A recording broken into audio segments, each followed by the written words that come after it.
everyone. Come on in because this is Love is Blind, episode 10. These were the weddings, y'all. The weddings. Any surprises for you? None for me. No surprises for me. If y'all been watching my video recaps of Love is Blind, this is the exact outcome that I predicted. So on this video, we're not going to talk about no surprises because I wasn't surprised one bit. But I'm going to tell you how I knew this was going to be the outcome. That's what I'm going to talk about right now. How I predicted this outcome.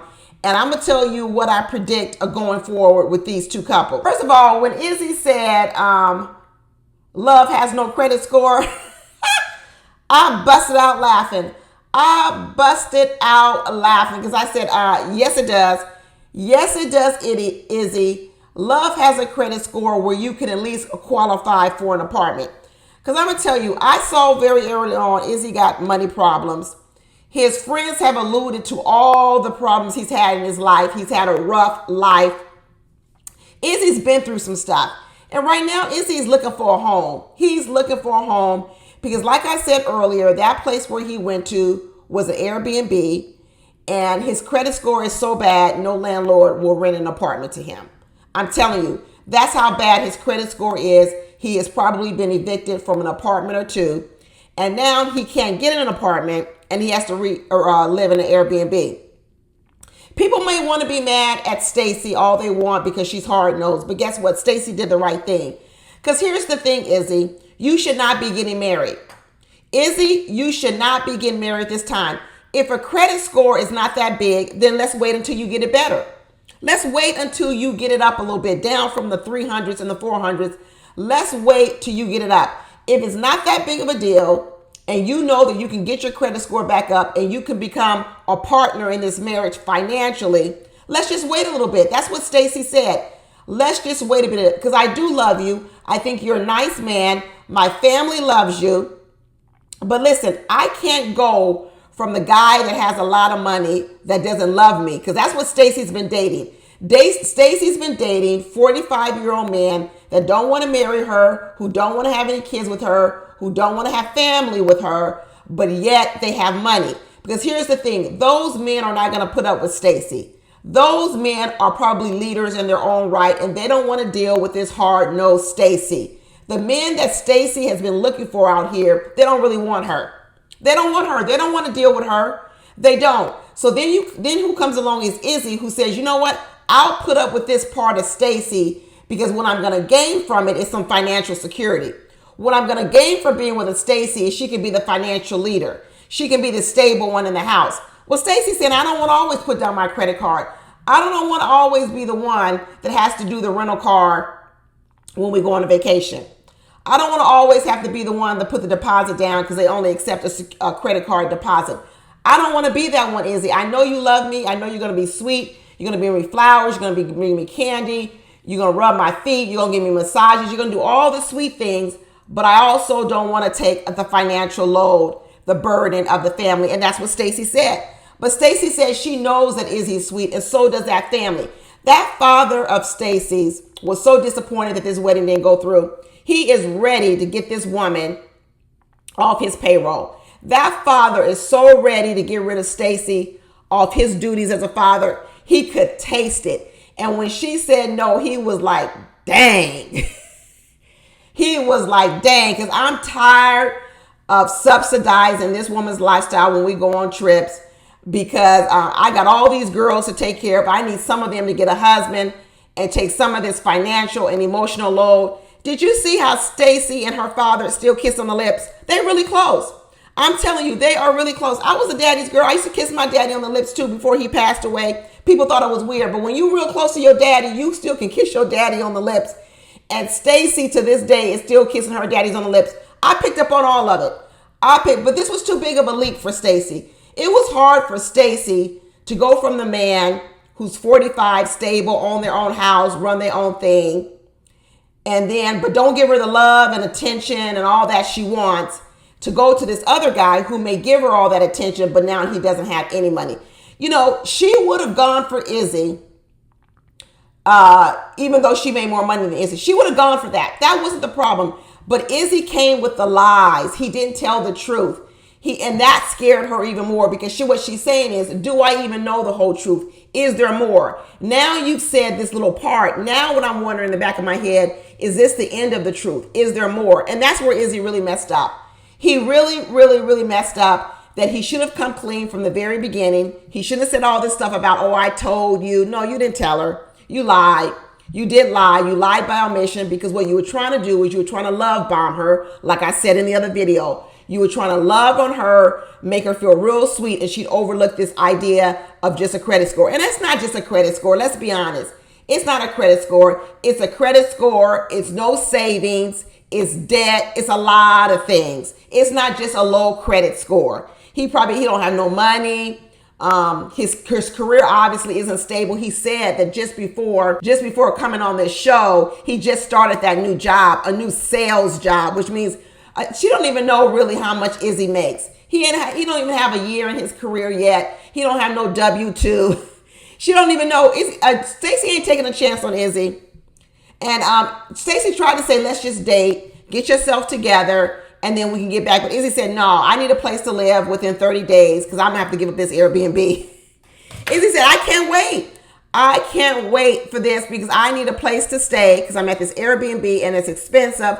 I can't afford to keep living here. I need to find a woman that I can move in with, live off of, and just maybe give her $500-$600 a month towards the rent. Woo! And Stacy said, no, it's a no for me. I'm not the one. I am not the one. And when Izzy said, no, I'm not going to do it, Stacy said, well, I got to hold my ground. I can't back up. I can't do nothing different. Izzy over here talking about, he watched Titanic the night before, and that's how he envisioned his marriage. Titanic with Leonardo DiCaprio out on the bow of the ship, leaning over. Izzy, when did that Titanic sink? In the 1900s, 10, 12, 15, somewhere around there, when rent was $2 a month. Izzy, I know you want to go back to $2 a month rent, but that ain't what it is no more, Izzy. Rent out here is high as hell. Izzy, like, I want the Titanic days when we didn't need no credit score, no FICO score, and we could get a nice place for $2 a month. Bye, Izzy. Izzy, go back, work on your career, work on your financial security so that you can bring more to a marriage than just some candles, some flowers, and some candy. Because people got real bills to pay out here. Life is real, Izzy. Life is real, and life ain't one big movie in Titanic. It's not. Love ain't everything. You need love, like that man said, that father said. Love don't fly first class. And Izzy, I'm going to answer your question about, does love have a credit score? Yes, it does. Love has a credit score. There you go, Izzy. That's your answer. And now on to Lydia and Milton. I predicted them right. I told you guys Lydia was going to say yes. I told you Milton was going to say yes. I told you Milton did not care what those parents said, that sister said. Milton was going to make up his own mind, and he did that. He told his father to his face, my marriage ain't your marriage. All these people over here trying to scare Milton based on their marriages. That sisters tried to scare Milton based on her marriage. The father tried to scare Milton based on his marriage.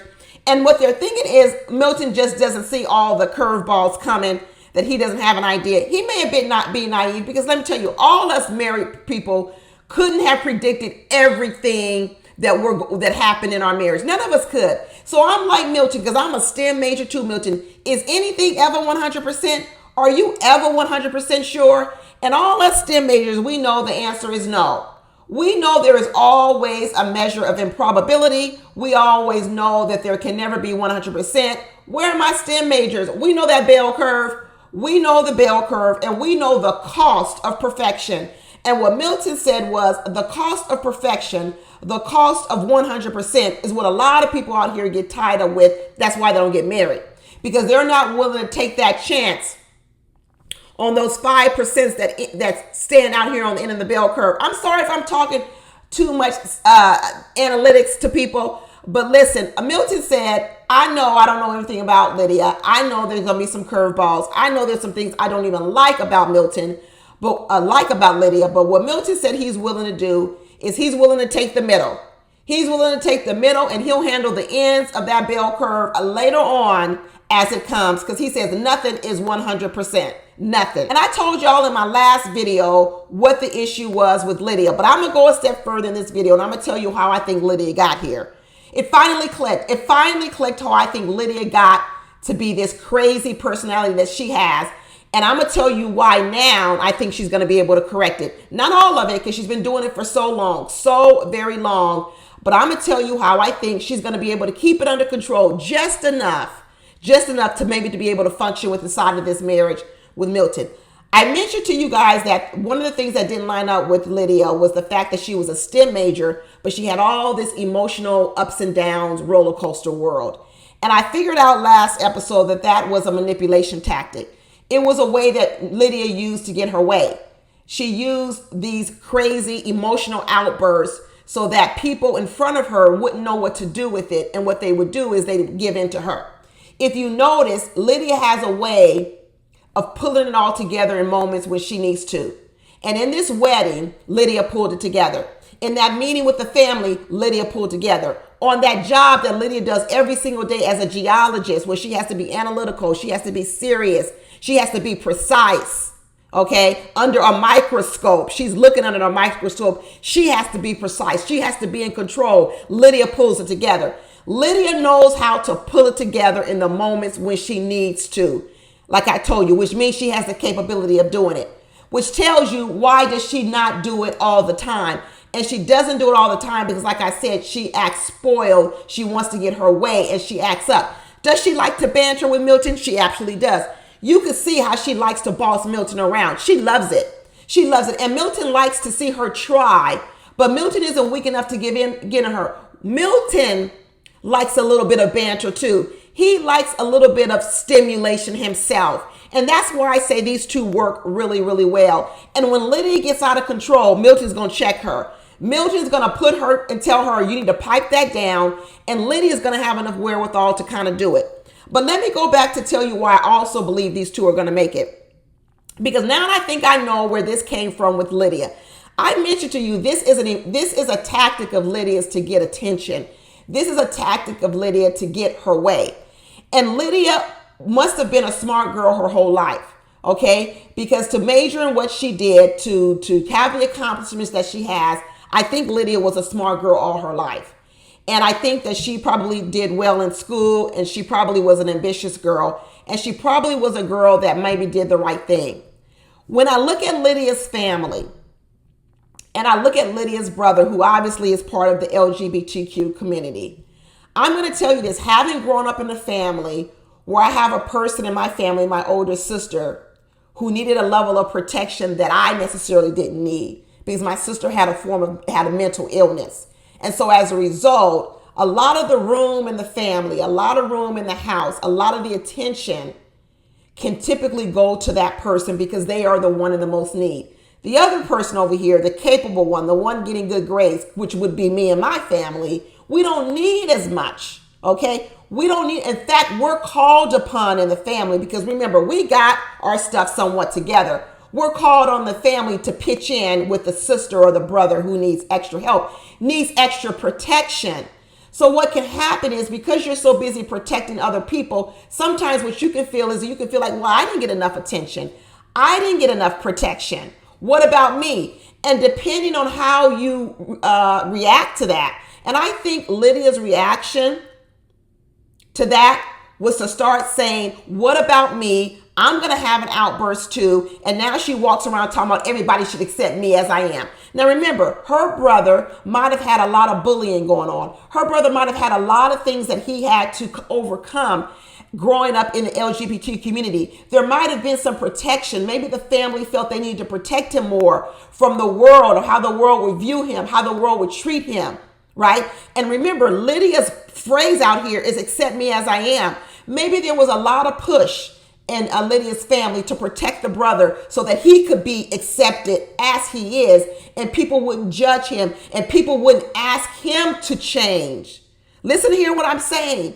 Lydia has turned that around and said, well, what about me? Why do I have to change? How do I get attention? How do people start giving me what I need to make me feel comfortable? And I think Lydia developed this personality. I do. I think Lydia developed this crazy, loud, going off personality as a means to get attention, to get what she wanted, and to get some attention diverted from her brother onto her. That's what I believe. But now what I believe is, guess who Lydia has now in her life? She has her own special attention where she doesn't have to fight with anybody else for it. She no longer has to battle with her brother for the care, protection, and love of her mother. Her mother now doesn't feel like her mother might have had to protect the brother and Lydia, or Lydia's on her own. Now Lydia's got Milton. Lydia has Milton, who's always going to be there for her, who's always going to protect her. Because remember, when Lydia was going toe-to-toe with Uche, who was Lydia calling for all the time when she was going toe-to-toe with Uche? Milton. She was calling her savior, the one she thought could protect her, the one that she wanted to come and rescue her. And what she talks about is she loves just laying in her arms and feeling protected. Because I don't think Lydia, as a young girl, felt enough attention from her mother, because her mother might have given much more to the brother. And I think Lydia's developed this personality who makes a scene just for attention. And I think she's going to learn to tone it down, because I know that she can. She tones it down in her job. She toned it down in that family with Milton. And she's going to need to do that, because that family will not put up with that behavior from Lydia. She's going to do it every once in a while with Milton. She is. But as long as Milton doesn't give into it, and as long as he reassures her on the other end, I think Lydia's going to settle down a bit. All the way? No. Lydia can't settle down all the way, because she's been doing it for a long, long time. But I think she can tone it down long enough to fit inside of this relationship, because Milton has a lot of capacity for it. And it's really what she needed. She actually needed a person who has a lot of capacity for it. And she was dating the wrong type of people. She was dating the Uches of the world, and Uche had no capacity for it. You know why? Because Uche is vying for all the attention.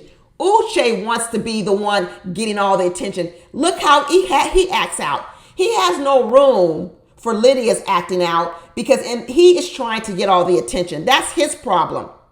Uche needs to go out and find his Milton. That's who he needs to find. Uche needs to go out and find his Milton, because Lydia's found hers. Lydia has found her love, and I'm rooting for these two. I'm absolutely rooting for them. I love me some Milton. I told y'all before, I love me some Milton. I still do love me some Milton, and I'm actually rooting for this couple, and I hope they live a long and happy life. I believe that Izzy might circle on back to Johnny. Yep, I said it. I wouldn't be surprised if at the reunion we hear that Johnny called, or that Johnny and Izzy went out on a few dates. I wouldn't be surprised. Will they make it? No, I'm not going to say that. But I wouldn't be surprised if Izzy ran over there like a lost puppy dog and ran up on the doorstep of Johnny so he could sit on her porch, and maybe she put some food out for him. That's what I think, because I know who Izzy is. Anyway, that's it, y'all. Talk to you later. Bye.